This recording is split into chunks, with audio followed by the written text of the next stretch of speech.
Hello বন্ধুরা, আসসালামু আলাইকুম। কেমন আছেন সবাই?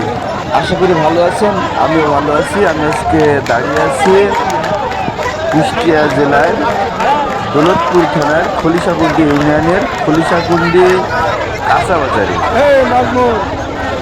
এই দেখতে পাচ্ছেন কৃষকদের আন্দোলন চলছে পেঁয়াজের দাম কমে যাওয়ায়। আসলে পেঁয়াজের দাম খুবই কম। যখন চাষিরা পেঁয়াজ লাগায় তখন ভীষণ কিনতে হয়েছে 8, 9 বা 10,000 টাকা মন। আর এখন পেঁয়াজের মন 1200 টাকা বা 1000 টাকা, 1000 থেকে 1200-র মধ্যে সীমাবদ্ধ থাকছে।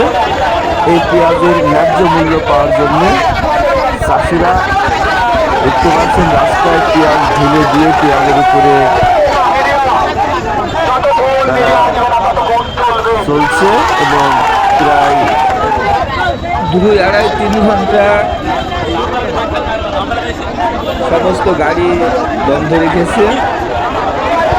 অ্যাম্বুলেন্স, বিয়ের গাড়ি, পুলিশের গাড়ি, বাস, ট্রাক সব কিছু বন্ধ। এখন দৌলতপুর থেকে বা কুষ্টিয়া থেকে কিওনো বা ডিসি বা এসপি হয়তো আসবে। এই দেখছেন চলে এসেছে পুলিশের গাড়ি। থানা নির্বাহী অফিসার আসছে। তারা আসার পরে স্টেপ নিচ্ছে আগে রোডটা ছাড়ার জন্যে।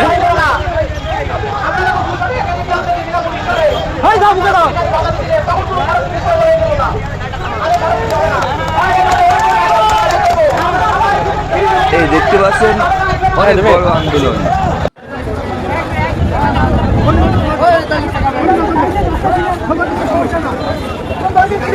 আসলে সরকার কোথায় যাবে, চাষিরা এবার কোথায় যাবে? নিজের দাম কমলে সরকারের বিপদ, বাড়ির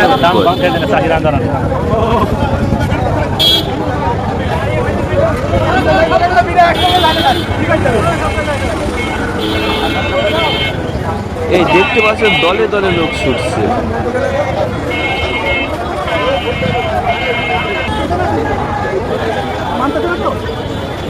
কিওনো সাহেব আসছে, খলিশাকুন্ডি ইউনিয়নের চেয়ারম্যান সাহেবও আসছে দেখছি।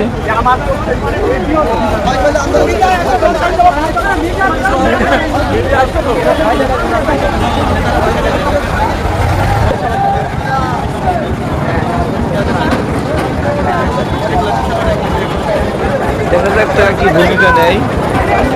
আন্দোলনটা আসলে 1.5 দিন আগে থেকে শুরু হয়েছে, কালকেও হয়েছে। 25শে ডিসেম্বর, আজকে 26শে ডিসেম্বর। আন্দোলনটা আজকে একটু জোরালো হয়েছে।